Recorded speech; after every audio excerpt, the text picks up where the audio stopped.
And welcome to the Pride of Detroit PODcast, prideofdetroit.com, Pride of Detroit on X, Pride of Detroit on Blue Sky, Pride of Detroit on YouTube, Twitch. You know where to find us. Coming to you live on Twitch and YouTube, aforementioned right now, twitch.tv/Pride of Detroit, youtube.com/@Pride of Detroit, PODcast, the leader in audio technology for Detroit Lions news coverage and just fooling around. You know, vibes. That's what we do. Unfortunately, the vibes aren't very good to start today. Let's start with the crew before we dive into a very sudden retirement from the Detroit Lions and what comes next. I am Chris Perfett, the adequate host, at Perfett on Blue Sky, at Chris Perfett on X. I'm back. I was not expecting to be back, but I think we should probably put something out real quick while Jeremy is on vacation. We have his OTA thoughts up on the feed right now. And Frank Ragnow has retired. We'll start with that.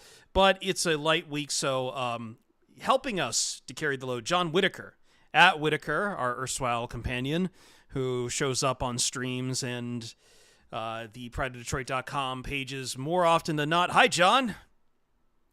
Hello. It's funny that the one time Jeremy goes on vacation, of course, there's breaking news. At this point, it's This always becoming happens. it's a alarming trend at this point. He should just never go on vacation ever again. Never, you know what? We take away a lot of stuff from him. Vacations, jerseys of specific Lions players.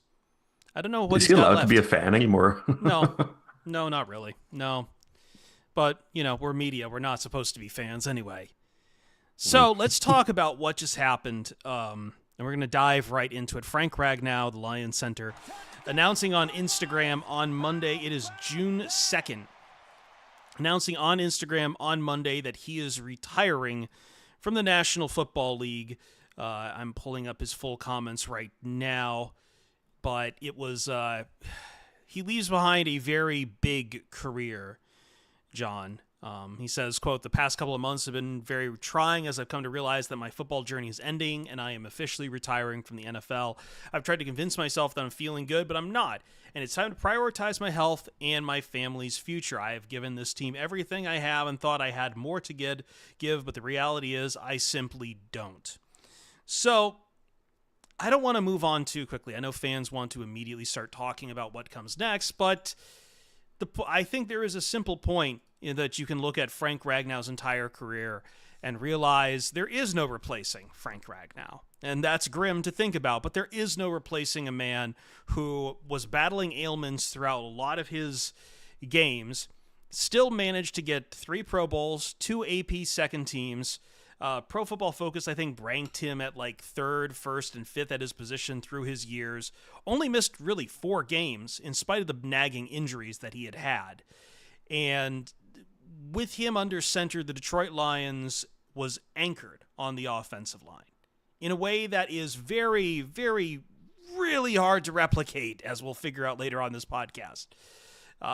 This is not something easy the Lions will have to replace. And it hurts. It really hurts because it is a blow that's coming at a time where the Lions are also replacing coordinators, they will be the hunted rather than the hunter after winning 15 games. And Jared Goff will now have to play without a center he's known for his time here in Detroit. Yeah, it's a difficult situation for the Lions to be in. Like we've seen this happen before, like most recently with Calvin Johnson, right?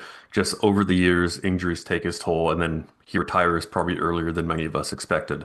At the end of the day, we have to respect his decision because we know Frank pretty well, and there's a reason why he had the nickname Frank the Tank. That guy is extremely tough. Like grit has defined this era of Lions football, and you need to look no further than Frank Ragnow.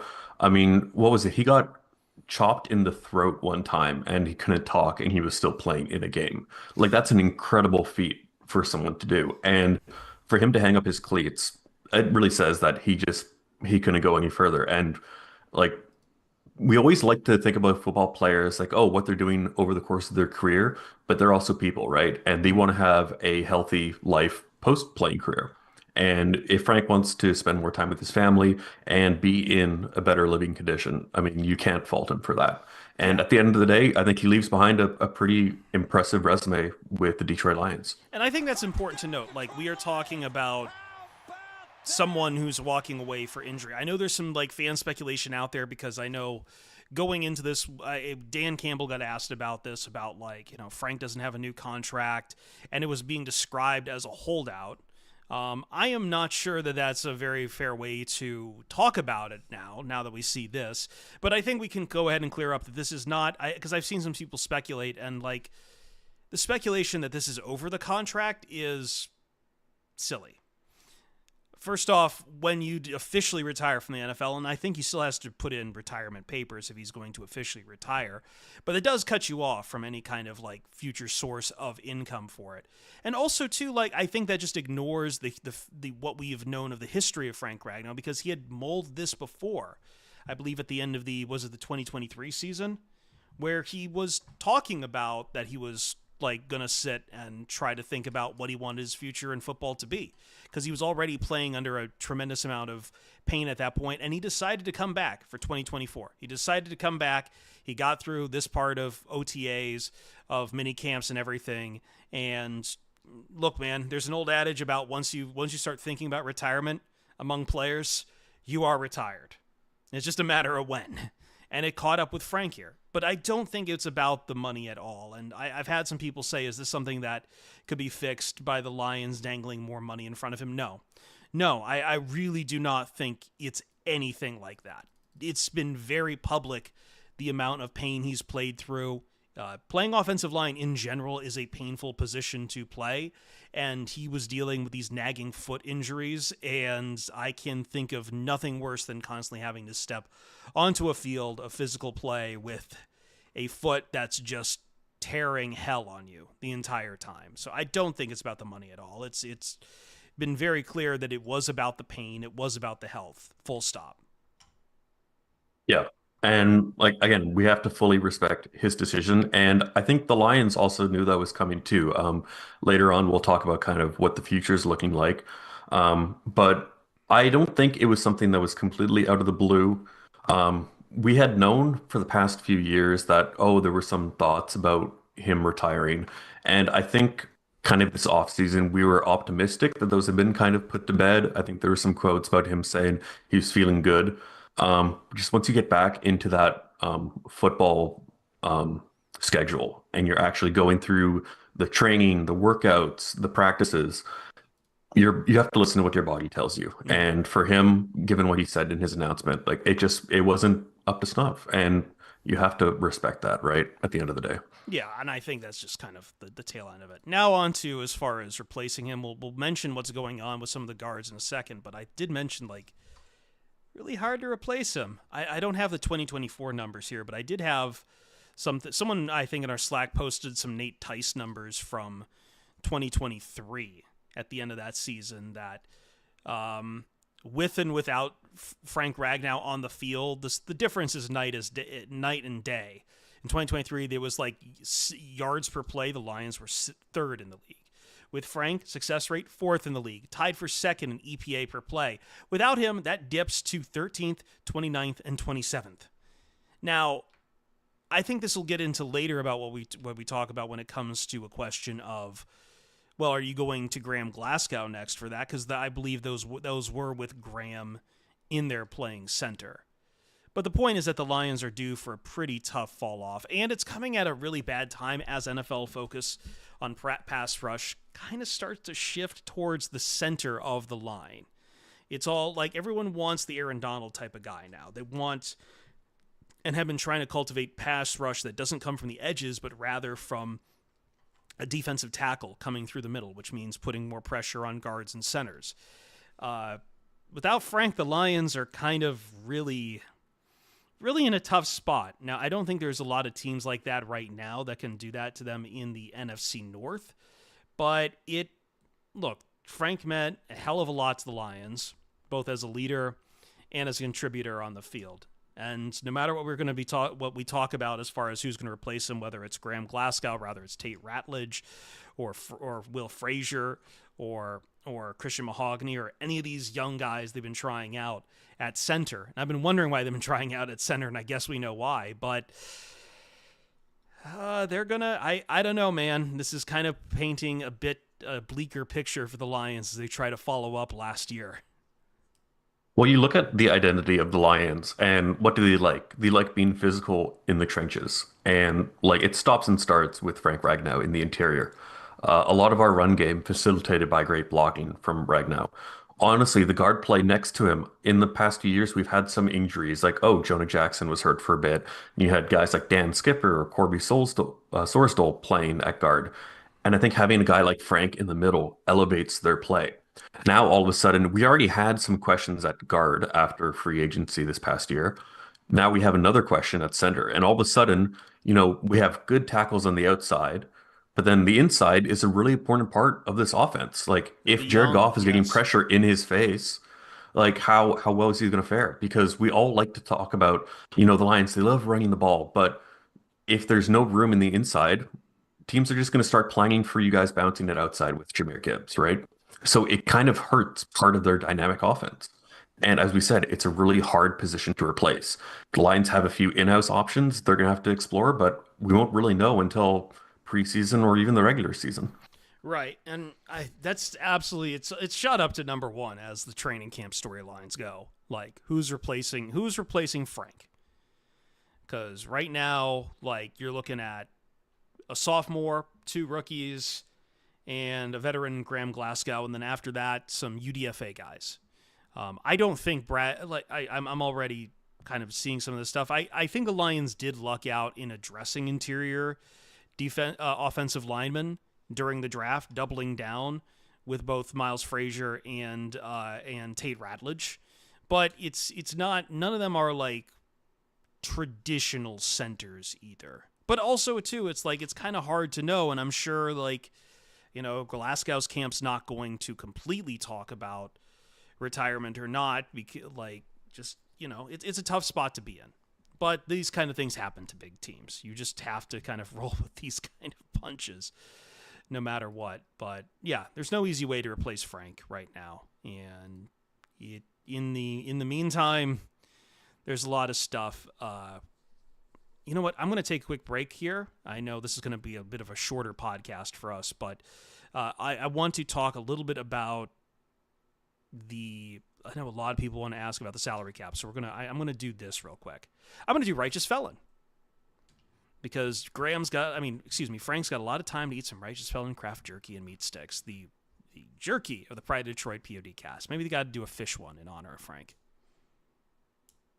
Don't look at Do they me. make catfish sticks or something? I I listen. give it I decent. go to a Japanese market all the time. They have dried fish.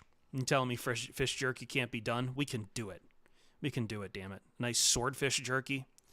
Well, we don't have that right now, but we do have beef jerky and probably my favorite turkey jerky in the world at Righteous Felon Craft Jerky and Meat Sticks. Each 2-ounce bag of jerky has 16 to 20 grams of protein. Each stick has 8 grams. Trust me, if it's good enough for the Lions, for us, for the Pride of Detroit POD cast, it'll be good enough for you too. They're based in Westchester, Pennsylvania. They use locally sourced, all-natural Black Angus beef, and they pride themselves on superior quality, revolutionary branding, and unique flavors that go beyond the stereotypical jerky offering. Go to righteousfelon.com and use the promo code POD15 at checkout. Gets you 15% off your order. When we come back on the Pride of Detroit POD cast, mini edition, salary cap implications, what the Lions can do from here, who they have in-house. Could there be a target that they try to bring in a veteran? We'll see. We are post June 1st, and there's going to be some interesting designations coming, too. That's next.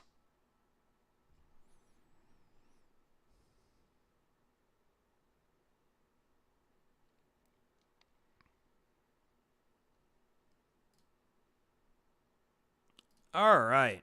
Hi, chat. Doggy. YouTube, I can see YouTube is, you guys are dooming a little hard right now. Be careful. It's fine. It's fine. It's not great. It's not ideal, but I don't think Brad dropped the ball. Yeah, like I think knowing Frank, there was definitely discussion with the Lions about his status. Like, I think Yeah. he probably told them, "Hey, I'm considering it. I'm going to see what my body tells me. Go into camp, see how it's feeling, and then make a decision." Mm. And I know that's not great for the Lions because you want a real firm plan about what's going to happen. But at the end of the day, you have to respect someone like Frank, Yeah. right? Like this guy is such a It trooper just that you need to sucks give that him that he's opportunity. you don't even get him until like age 30, but for Yeah. what he is, like when they picked him up and everything, like you've gotten production and a half out of him for what he's been here. It sucks because you're going from a generational guy that you had at center to what a lot of NFL teams have to deal with, which is basically like trying to figure out the center position is not easy to figure out. Uh, what was it? The Rams last year cycled between like uh, Avila and Jonah Jonah Jackson. Jackson. Jonah Yeah. Jackson got snaps at center. And he's not a center, right? No, but I think this is kind of the issue. Is there's not a lot of pure centers coming out from and when we say pure center too, it like I mean the Lions did have a need at guard as well, so it's not like I can't just draft a pure center either. Like when you have those Hmm. other things, I mean, I'm just going back and looking at what we had. Like I think what was it the best center in that class, pure center was probably Jared Wilson from Georgia. He Yeah. went to And so the he went Patriots 31st. 70. No, he went in the No, third round. Excuse me. he went 95th overall, right? So Yeah, like that's not a good center class. And then like looking at like again, we'll talk more about Tate Radledge, but yeah. like I know. there's Like people real were pos talking about Gray Zabel as like a center, but he only started doing that at the Senior Bowl, and he went 18th. yeah, exactly. Well, and also like I kind of wonder if the Lions viewed Radledge as a center right off the bat. I'd be Mm-hmm. very curious to ask the staff if they had planned on him being center, because I know they talked about cross-training him and Frazier, but I don't know if that was just like a due diligence thing. Right. But like it wasn't a strong center class. So like maybe they were like, hey, we like this guy for our future center. And go ahead, pick him in the second round. Like that's not bad value per se, right? And then like looking at the other options they could have done, like in free agency, there was the Bears, who of course spent more money on their offensive line. They got Drew Dahlman on a 3-year, 42 mil. Jaguars got Patrick McCarry, 3 years, 37 mil. James Daniels, Ryan Kelly, like some of these guys, like I don't think they're like world beaters like Frank, right? Like there just isn't an easy way to replace him in the short term. I think the Lions kind of have a plan for the future where it's like, hey, we're going to give these guys an opportunity, but like there's no like slam dunk plug and play person that you can Yeah. just say, yeah, we're going to get that same level of production because you just don't. I mean, like realistically, how many great centers are there in the NFL? Like I mean, on we Frank's had level? kind of a back and forth between Frank and Jason Kelsey, and now both of them are out of the league. Yeah. And then like the Eagles, of course, they have their Black Magic and they somehow got an even better center. But like what is it, Cam Jurgens? Yeah. Like I think Creed Humphrey is pretty well regarded, but like there's really not a lot of those elite guys like Yeah. Frank. And then also a guy who's like honestly, he if he was on the open market, he could have been getting way more money than he was getting from the Lions, right? Yeah. So like there's also a value there where like sure you can go out Tyler Linderbaum from the Ravens. He's a free agent next year, but it's like, how much is he going to cost you? Is he going to be like a 4-year, 60 plus million dollar guy? I mean, maybe, Yeah. right? What are the primary reasons a guy can't be center? I mean, there's a lot more responsibilities that come with being center. Calling out, Yeah. calling out defensive. Just kind of seeing what's coming. Like you're. But ultimately, at the end of the day, you have to not only have the cerebral element of being able to call out those positions, but also to like it's the center. It's the literal like it's the what's it called in architecture? What's the stone that holds up the middle of the arch? Like the foundation or no, No, the, no, no, no, no.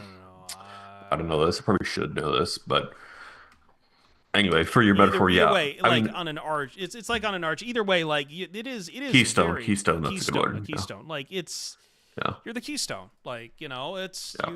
how you fall back is what's going to completely depend upon everything else that's up there. Like, Hmm. like Well, and the other thing to consider about what makes a good center is like it might sound kind of stupid, but they need to be good at snapping the ball. I mean, how many times have we seen a bad snap from a center either result in like a turnover or a big yeah. negative play? I mean, like being able to consistently do that is not easy, right? No, it's really not. You're asking for a lot from one guy versus a guard where all you need to do you're lining up and you're taking care of the protection. And yeah, I think the Lions have some good guards here, and we'll talk about any chance he comes back. No, I no chance whatsoever. Phil Phelps. Um, no, Yeah. as we talked about, this is a pain thing. This isn't because of money. This isn't because he needs more time to get right. This is what like from me working with athletes like this when they decide they're done, they're done. Yeah. I don't think it's a situation where like, oh, a year from now he's gonna be like, I'm feeling better. I'm gonna unretire and come back. Like I would be floored if that's the If you case were if because you first off like if again the retirement papers for the NFL is not something very light to do. Some guys really kind of like eschew the papers.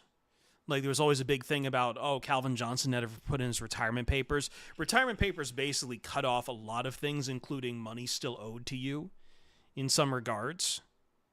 I don't remember all the details off the top of my head, but I mean, once you put them in, you put them in.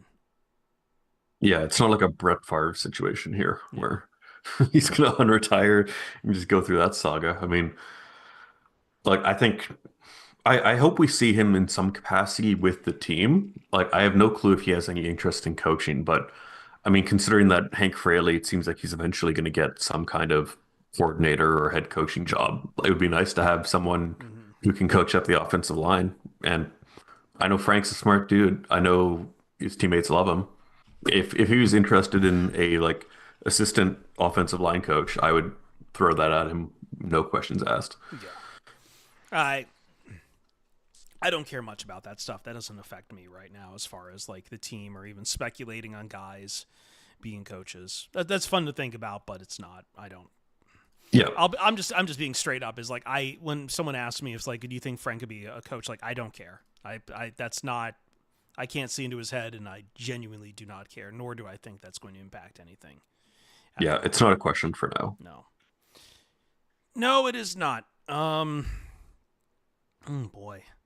There was a lot of. I was originally going to do this whole podcast. I was telling John before that I was going to do like kind of a small podcast, maybe just a solo thing off air before this news hit about like pressure on teams going into this year.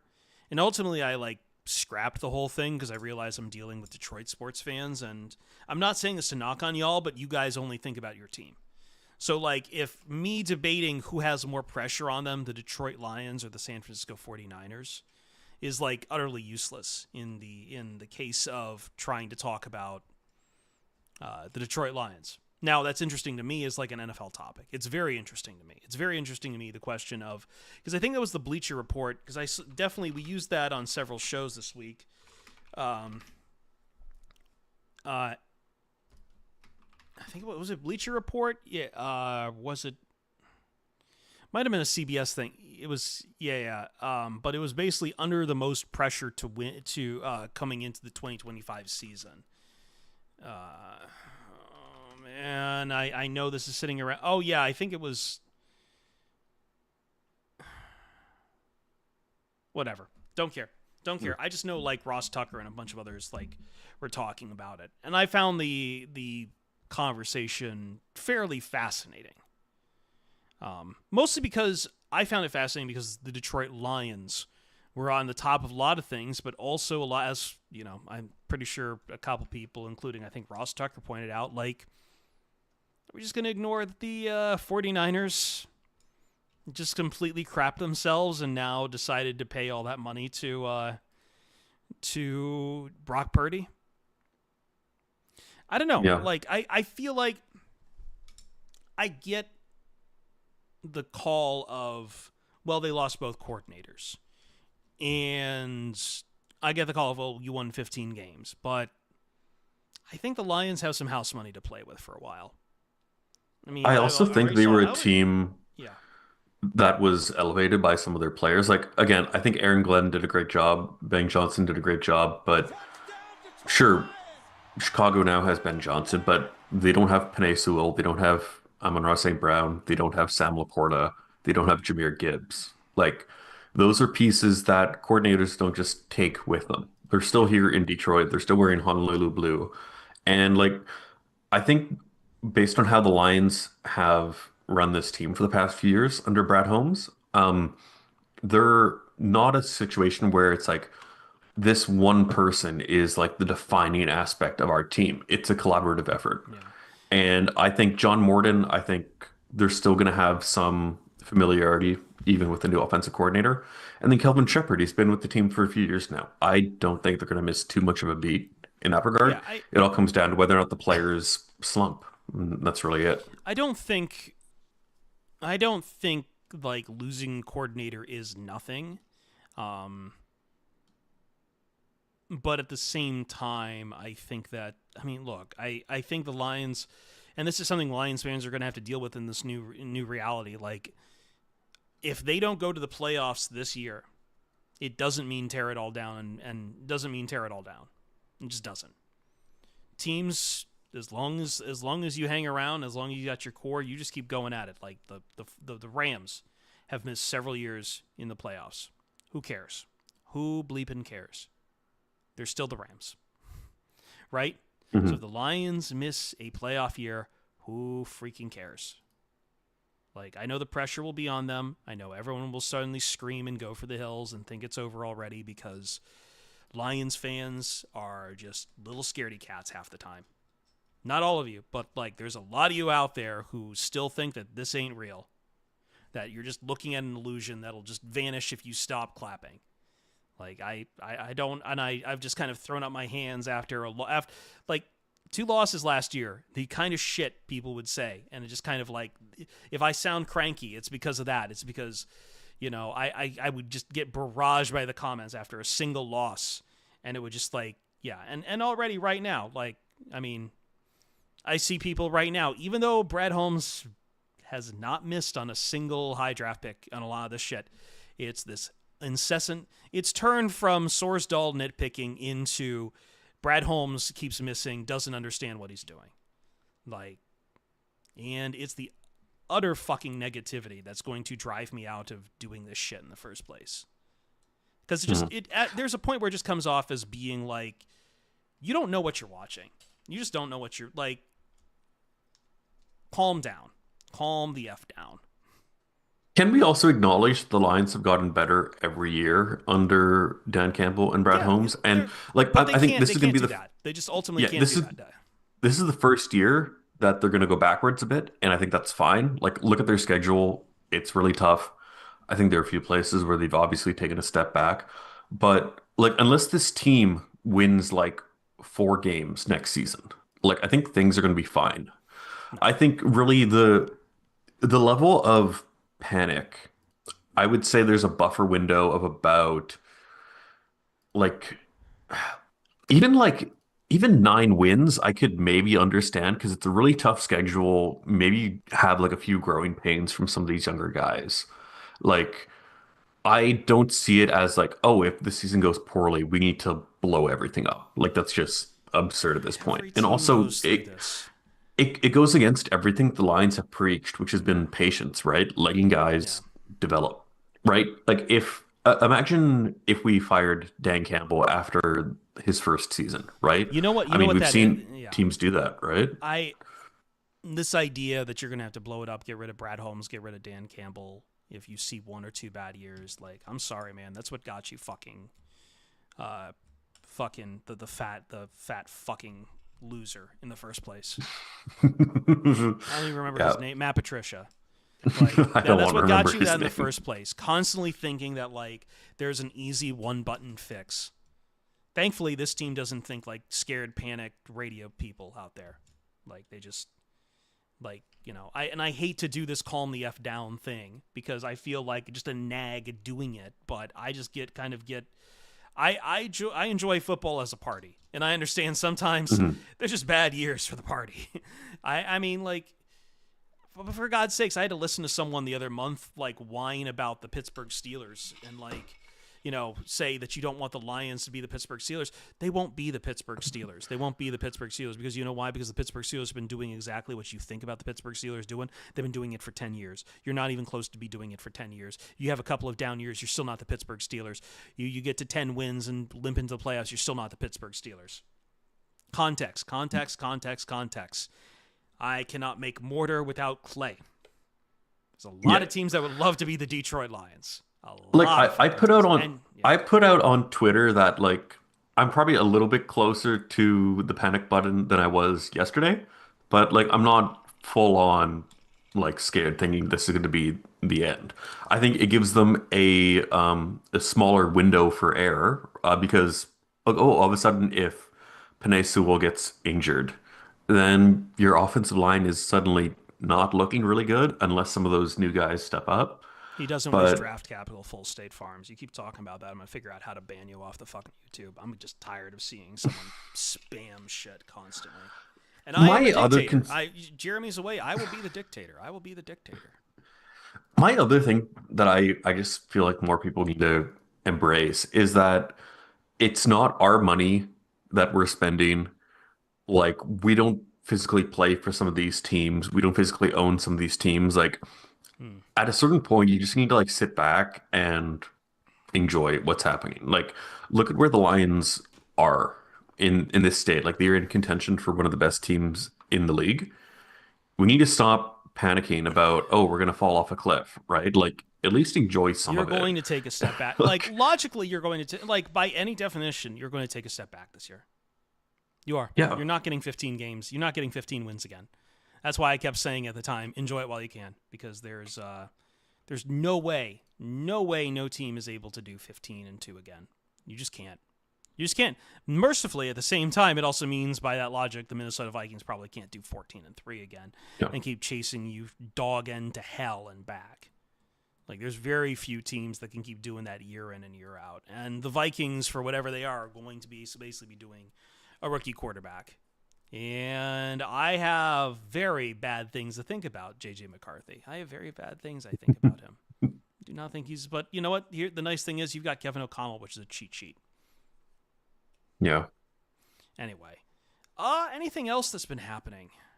Besides the most boring NBA, the most I don't give a damn about the NBA final lineup I've ever seen in my life.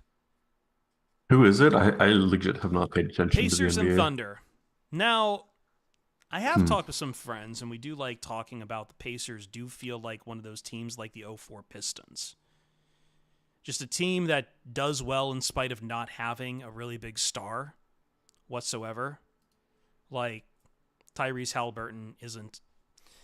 It's just, and it's also fascinating to watch it because as much as I'm like, all right, well, that kind of falls apart because the Pistons got shaped up against the Lakers.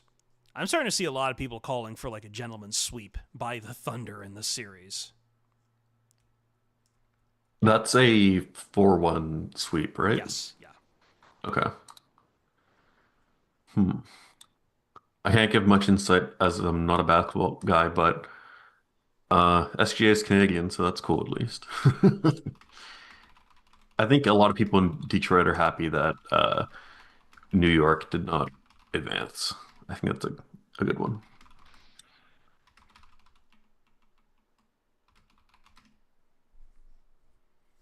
It's spoken like an NBA elitist. No, I mean, I'm spoken like an NBA hater at this point. I just genuinely hate this. Like, if anything, the elitists of the NBA are, like, cheering this on because they love OKC. They love this kind of stuff. But, I don't know. And I've got nothing to add about the NHL. You can miss me with that Canadian bullshit. It was, like, 95 here. Like, ice belongs in my water. I'm not playing on it. This world is burning. Yeah, I'd rather not see ice in Florida, but at this point, who knows, right? I hate the Panthers. You want to jump back in the next No, segment? Chill in a bit? I'm chilling a bit. I'm chilling a bit, and I'm looking Okay. for a couple On breaks. your no ice in California, chilling?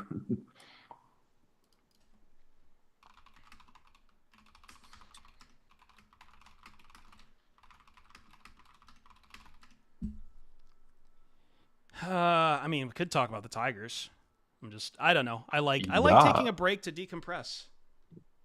I think the Tigers are a really interesting story. And I just want to say that as someone who is not a Tigers fan, for years I was saying, like, yeah, they have some good pieces. I think in a few years they can be good. And voila, I was proven right.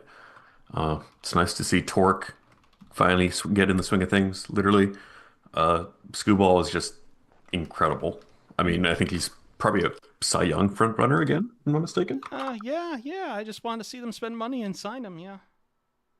Well, I think the nice thing is just seeing Javi Baez actually find a home again.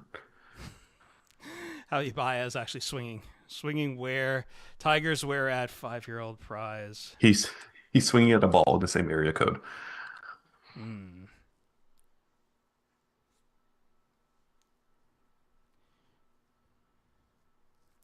Is there anything interesting that's happened in your life? Because I do have one story. Like personal life? I a fast food story. Okay, mine's not fast food. I would say the only interesting thing I have coming up is I'm getting laser eye surgery at the end of the month, so that'll be fun.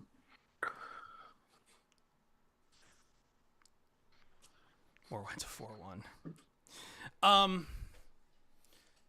So I went to Wendy's. I don't think I've ever had this where I got a chicken sandwich. And instead of actually getting the chicken sandwich patty, they put on two of the smaller patties on top of each other in there. Like the ones you would get for like a chicken BLT. And I just want to know if that is something I really need to yell at them about.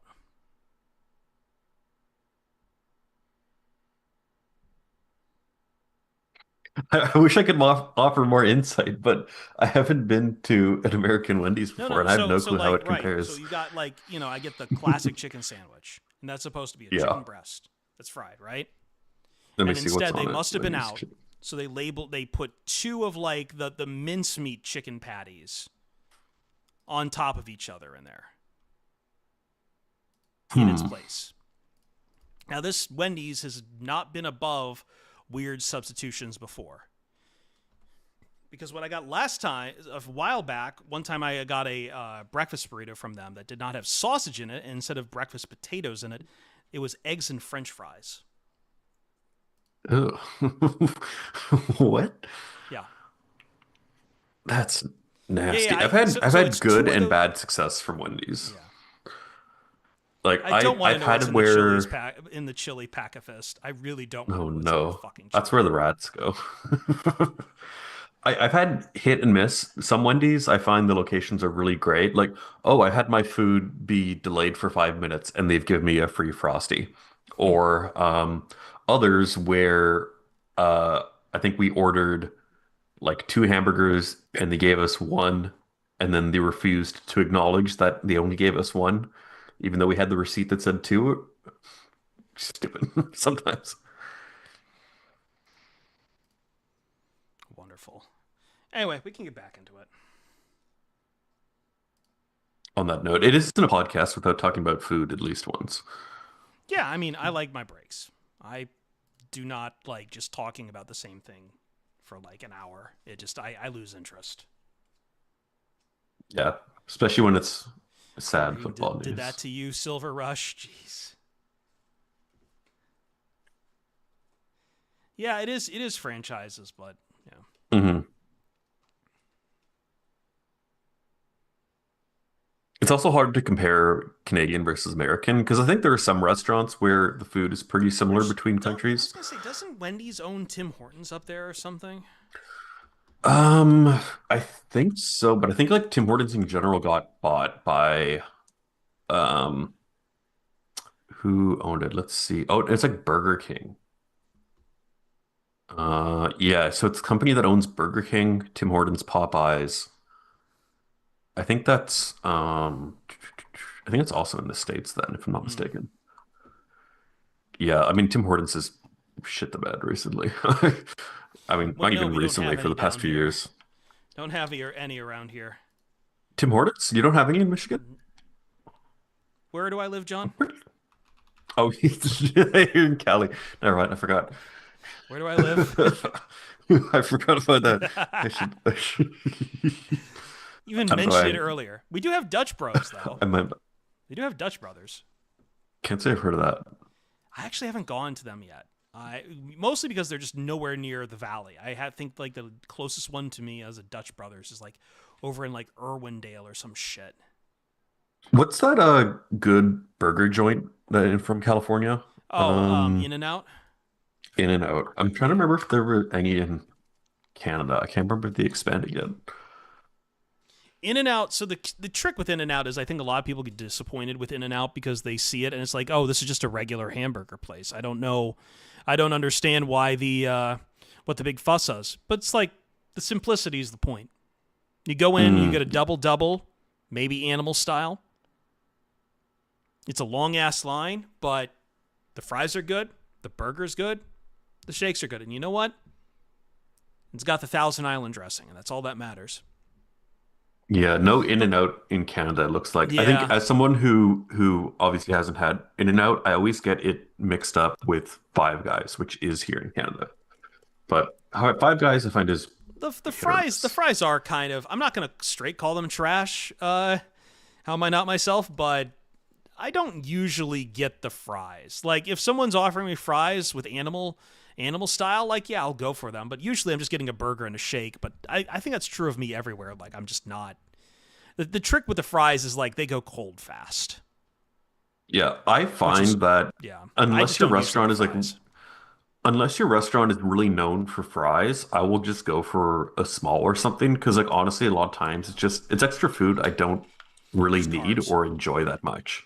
Right? Like even at McDonald's, for example, I'm not really big on McDonald's fries in general, but Oh, like if those are I'm the getting a only fries I burger or get. something, yeah, like for me, I'll always get like a small because I find Ugh. it's never filling enough. I don't think you guys have you heard of New York fries before? I don't think they have it in I've so this is I think we've talked about this before. I lived in hmm, Vancouver for 2 years, so I do yeah. know New York fries, the most Yeah. disgusting poutine on the fucking planet. Oh, you hate that? Really? Yeah, no, I. It's not Yeah. like I ate it, but I watched my friends eat it. They got Mm. poutine from two places: New York Fries and A&W. Yeah. Not as keen on the A&W ones. I like the New York fries ones personally.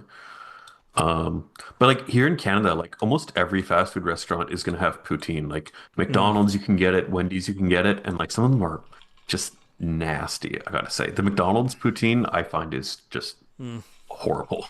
I hate See, that gravy. this is why I am always jealous of McDonald's in other countries because it's like you guys get interesting things and we just get the usual. We just get the usual menu. Well, it's also worth noting that I think you know this, but A&W in Canada is a completely different company Yes. from Yeah. A&W Yeah. in the States. Because I think they split in like the 90s or something. Yeah. It's been a It's very while. weird. Yeah. Yeah. And so like A&W in Canada is like super well regarded. And I think in the US, doesn't A&W have a pretty like low reputation?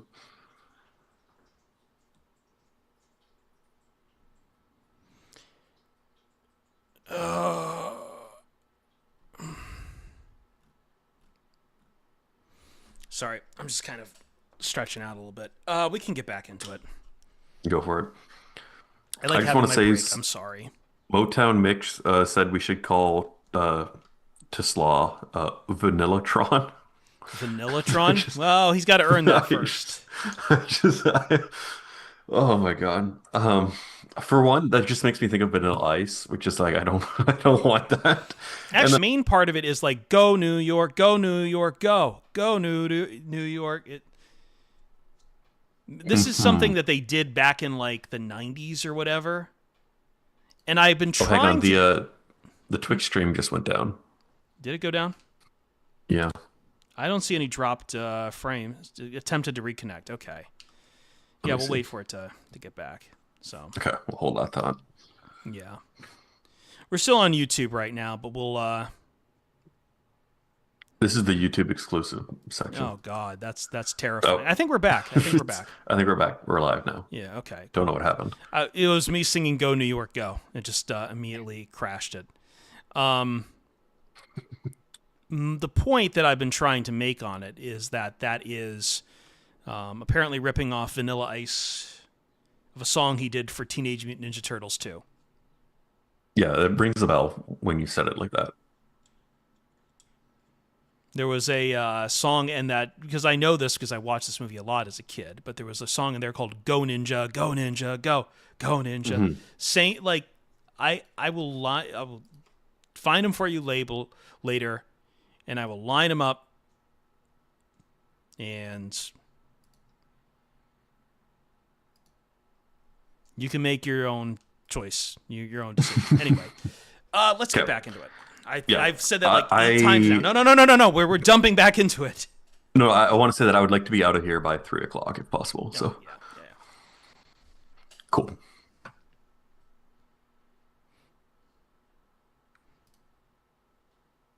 Oh, not mailbag show. Where am I? Where's that 2-person? There it is. We got too many layouts. I'm gonna have to nail that at some point.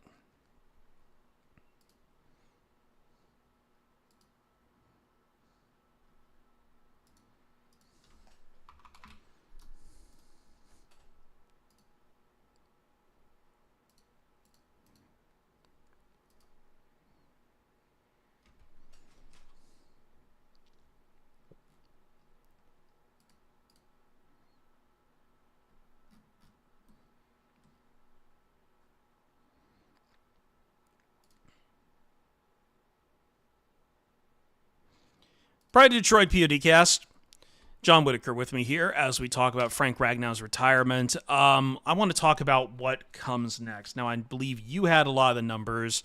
I know the first thing everyone turns to is the salary cap. The salary cap. In 2025, he was going to have a base salary of $9.15 million, $1.2 million guaranteed signing bonus. And I believe so that was about a $14 million cap hit 2025, and then he'll have a cap hit for $16.3 million in 2026. I guess a lot of people are asking what happens with a lot of this money, what it frees up for the Lions, and honestly, like, how do the Lions really structure this as they navigate it? Yeah, so right now the Lions only have basically 2 options going forward. So it's worth noting that the signing bonus and the option bonuses that are guaranteed, those are what's going to affect the cap hit. So the entirety of the contract, as Chris said, I think he was supposed to get 14 mil this year. The Lions aren't going to be on the hook for all of that. So because of where we are right now, it's currently June 2nd as of this recording. They have 2 options. They can either take the entirety of the cap hit in 2025. So that would give them a cap hit of $8.4 million, and in total would free up about $5.6 million. And that means next year, 2026, Frank is essentially completely off the books. The second option is because of our current date, they can actually split it between 2025 and 2026. So for 2025, it would be a $4.8 million cap hit, which would free up about $9.2 million. And then in 2026, his option bonus of $3.6 million would take into effect that year. So essentially, it's like, do the Lions want to have a bit more cap space now and sacrifice a bit of next year? Or do they want to just essentially take it on the chin, take the full cap hit right now? And that way, next year, you're working from a clean slate. There's no right answer. It all depends on what the Lions want to do. It is worth reminding that money can get rolled over to next year. So let's say, for example, they opt to split the salary cap hit. If they have a little bit left over at the end of this year, it will still roll over into next year. So they're not necessarily losing it. So there really isn't a right answer. It's more about what the Lions are planning on doing. Right. And I think that's a really interesting question in that I don't really I don't see them like spending like enough money on this position right now to just go nuts and use all of that in this year, right? Signing a veteran, considering they seem pretty well dedicated to trying out guys like Tate Ratledge and Frazier and Christian Mahogany at this position as well. And ultimately, at the end of the day, you still have Graham Glasgow available to you. I know there's probably you And could probably also, yeah, go on.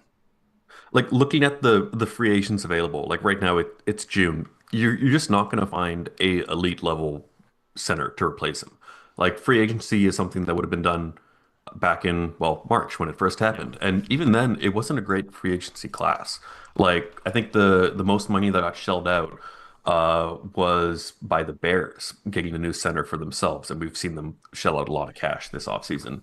So, like realistically, there isn't a lot of money where it's like, yeah, the Lions could have just thrown it at so and so player. I think what this contract does kind of open up is the potential for extensions, right? And I think yeah. the Lions were kind of in a tough situation going forward, where you have guys like Jameson Williams, Brian Branch, Sam Laporta, Jameer Gibbs, like they're eventually going to need contracts, and of course Aiden Hutchinson too. So now, because you have a little bit more cap space this year and next year, maybe you can finesse and get a bit more of a hefty There's cap just hit not on their yeah. extensions right off the bat, right? There's also just not a lot of big, as you say, the big names out there that you could probably get at center. Like, I mean, I could have seen that if David Andrews hadn't just retired last week as well, right? Like he was cut by the Mhm. Patriots, and he was kind of like, okay, if you wanted to get a veteran setter in, here's your guy. You probably going to be looking at paying him something like 6 million or whatever. But he just had today his press conference on his retirement. So he's out. So that like leaves you what, like Dan Feeney and like maybe Shane Lemieux is out there. Like these are not options that are going to be worth the squeeze if you are the Detroit Lions, and potentially looking at some other, like keeping yourself open to other June 1st designations and later cuts as we get into the summer. Um, Ultimately, at the end of the day, it just feels like they're committed to this idea that one of these guys they have on the roster is going to be the center. And this is kind of how they've done their work for so long too. If there's a chance to promote from within, they're going to do this. Yeah, and that kind of reflects what they've done this offseason. I think during the draft, when they walked away with two interior offensive linemen, I think people were a little bit surprised. I think Ratledge, I think, made sense to everyone because they lost Kevin Zeitler in free agency. And realistically, Christian Mahogany is still a bit of a question mark. He had two really good games, but at the end of the day, it's just two starts to his But also name. the And positional then, value of him there too, yeah, just so good. Yeah, like that yeah, was a no it was brainer so move. good. So the nice thing that makes it look even better in hindsight, and this is again assuming the Lions knew that Ragnow was considering retirement, is Miles Frazier later in the draft. I think at this point when the draft happened, we were thinking, well, he's probably going to be maybe your depth of the future, right? But all of a sudden now there's another opening on the offensive line, and realistically, he could get that spot. I think at center, most of what we are expecting is going to be either Ratledge, who's been playing there at OTAs, or it's going to be Glasgow, who has career experience there. But then all of a sudden, you still have Mahogany, Frazier, and probably whoever loses that center battle still competing for left and right guard. So there's a lot of room. Like it could be a bloodbath where essentially we're looking at four, maybe five players competing for three starting spots. Like there's a lot up for grabs here. Yeah, and I don't think like I can easily see Glasgow starting as a guard and but not as like the center. Like Yeah. it just And it all I comes just think down just because he's to, done it before, I don't think it's like a lock in there. yeah, it all comes down to how Ratledge plays. Like I think this coaching staff is not one to give players something without it being earned. And I think Mm. if Ratledge becomes the center week one, he'll have earned it, right? And that's kind of the same thing with the guard positions. Like, I think we all want to pencil in Christian Mahogany as a starter, but if he gets outplayed by some of the other guys, Like then Awasika like or Frazier, yeah. exactly, then I think they will say, yeah, he earned that spot. Mahogany didn't. And I think that's not a bad situation for the Lions to be in.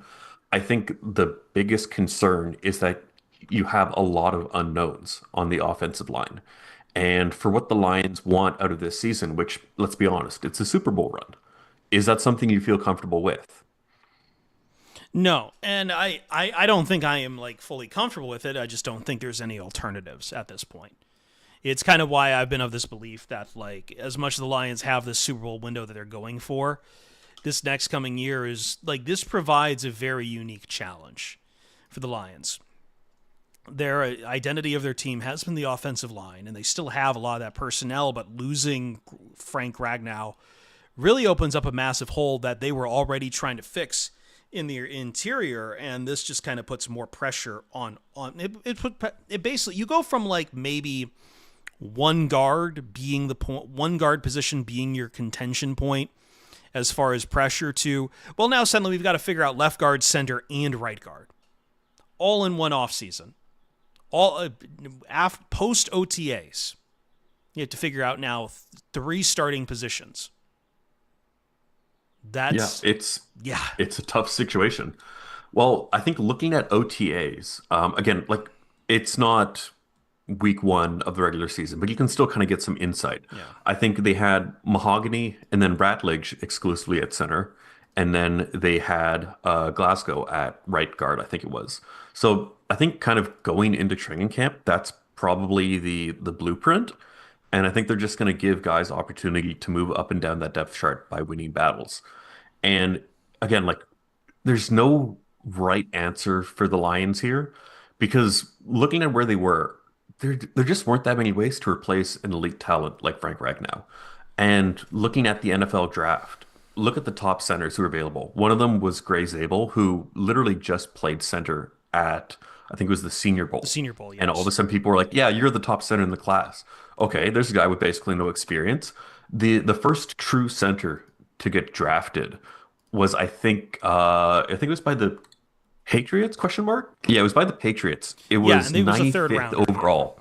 So 95th overall, like that's pretty late in the draft. So I almost wonder if when they selected a guy like Tate Ratledge, maybe they were thinking, hey, this guy could be our center of the future as well. I mean, he's an elite athlete. He's very tall for a center. He's 6'6", but he still has those traits that made Frank Ragnow stand out. He's quick, he's powerful. If he can get comfortable at center, if he can learn to call schemes or even just snap the ball outright, like all of a sudden, like that's not a bad situation to be in. Yeah, it's like but I guess the question is like how much do you really trust that right now? Yeah. Like you already that's ultimately the thing with when we're talking about with both Miles Frazier with Mahogany Frazier and Ratledge is like, hey, you're also learning how to play center. I mean, guard at the NFL level. Like I mean the one guy who I think was like a pure center who was taking snaps last week was probably Kingsley Eguakun, who was a UDFA and kind of bounced around and was always kind of a death piece and on the training. Now they kept him on the training roster, so we'll see if he gets into this rotation. But I don't think he really at this point in his career like pans out to be unless he takes a big leap in his development in year two. I don't think that really pans out as someone who's going to be a starter. Ratledge doesn't log a snap across 5 seasons at Georgia. I don't think Frazier did either. I'm trying to find those numbers as we're I like don't sitting here. think he did, no. Yeah. So like So realistically, the only pure centers on the roster, I mean, I say pure center, but people with experience would be Graham Glasgow, it would be Kingsley Eguakun, and then it would be Michael Neese. And like that's kind of it. And so I yeah. think there's been a And we've lot talked of about it doom and before, but gloom. the center experience of Glasgow, like I'm not going to say we've seen enough of Glasgow at center, but I think if you have concerns about him playing center for 17 games, I'm fine with hearing that. Yeah, I think it's kind of similar to remember when we had Evan Brown as our top backup. I Yeah. think like in a few spot starts, he was like, yeah, he's doing pretty good. But then Seattle went and signed him and he didn't do well as a starter. And I think that's kind of what we're looking at. I think maybe you're getting like a mid-tier starter at best. And like that's a little bit scary. But I do want to stress though that there is a lot of doom and gloom in the Lions community right now. I don't think it's the end of the world for one, they still have Hank Fraley as offensive line coach, and he's just worked wonders with this offensive line. I think if anyone can develop these prospects, I think it's going to be Mhm. him. And then it's also worth remembering that they still have some pretty good tackles. And having good tackles makes a mountain of difference for an offensive line, right? Like Penei Sewell, world beater. Taylor Decker is still a very good offensive tackle. And when you don't have those weaknesses on the outside, you can afford to double team blocks on the inside, and you can help grow some of these younger players by not leaving them out on an island. Yeah. No, and I think they're just going to lean on that. They're going to have to lean on Decker and Sewell to keep doing what they've been doing for a long time on this. Like this is still the identity of the team ultimately at the end of the day. And it's going to be a new offensive script going in here. I think this is ultimately the problem is like we're already trying to figure out what the John Morton system is going to look like too. Like how much running are you expecting? How much more is on? Like is this going to be an offensive line that's going to have to be built more towards run opening up running lanes or more pass protection? I think that's kind of the nice benefit right now. That's at least one nice thing you've got in your favor right now is like you were already in this state of rethinking how your offense goes. Well, now this is like, okay, unfortunate as it is, you can start positioning guys like if you think these are going to be like if you need more pass protection and one of these guys is better as a pass protecting center, then congratulations, you can figure that out. I the extra preseason might help the Lions in this regard in getting I think more so. time to see. Like we are less than 2 months away now from the first preseason game for the Detroit Lions, and I think having the Hall of Fame game is going to be a big deal when it comes to figuring out these three positions on the offensive line. I think the Lions could have been in a far worse situation had they not made the moves they did in the draft. Like, let's pretend they don't get Ratledge, they don't get Frazier in the draft. Yeah, go edge I'm like everyone definitely, wanted them to do. Yeah, yeah, I'm all of a sudden very nervous about basically having Graham Glasgow, who has taken a step back last year. You're putting him at center. You're going to need a new guard or two. I mean, depending on how Mahogany progresses. Like they've clearly made some effort to rectify what's a tough situation, right? That's just frankly how we have to put it. Frankly, no pun intended. Like we we have to acknowledge that there's only so much a team can do. Like remember when everyone was talking about, oh, the Lions need to trade for Miles Garrett and bolster the edge. Like realistically, you're not going to go out and trade for an elite level center because guess what? Those are valuable. Teams aren't eager to get rid of those types of players. So yeah, where do you have to get it? You either have to buy low on a free agent, which I don't think the Lions signed any free agents centers, if I'm not mistaken, other than bringing back their own guys like Nice and Iguacan. And then where's the next one you go in the draft? Well, all of a sudden it's not a great draft class. So what do? You look for guys who can maybe slot in. And at the end of the day, the Lions are going to have plenty of opportunities for guys to prove themselves. And I don't think that's a bad situation. Come September, if all four of these guys have played horribly, then we can panic. But right now, I think there's a lot of opportunity. And I think before we hit the panic button, let's just acknowledge that the Lions, they've shown that they can get good growth out of their players, right? It's not an ideal situation to be in. Ideally, you don't want to be driving down a highway and fixing the car at the same time. And that's kind of what the Lions are doing with their offensive line. But at the same time, like they still have pieces to make things work. They're not like a team like the Bears, where they have to go and shell out tons of money just to get the potential for a serviceable offensive line. The Lions can still tread water at the very least. yeah. Well, we'll leave it at that. This is always intended to be a shorter podcast. We'll try to get the full group back together to talk a little bit more about this and other things in the offseason. John, thanks for subbing in and helping out. At Whitaker on X, and I think you don't use Blue Sky, do you? I do have it on Blue Sky, yes. So Is same it same just handle. Whitaker there as well? Okay. And find me on Blue Sky at Perfett, on X at Chris Perfett. It's a long off season and it's going to be very hot. So we are going to have a lot to talk about into the future. But just wanted to give you guys a taste of this. For now, we're going to get out of here. For myself, John, for Jeremy, who is regrettably on vacation, we'll see you Starside. Recording stopped. Okay. Yeah, I think the disconnect kind of killed some of the crowd too, so it's just kind of like, what can we do? That's okay. It's All okay. right. It's more for the recording anyway. Yeah. Yeah, it's warm around here too, so I kind of want to. These are like 3 days I've mercifully gotten off, so I want to actually take some time to actually do work around here rather than sitting Right. here. So I think we will close Fair it enough. up pretty quick here.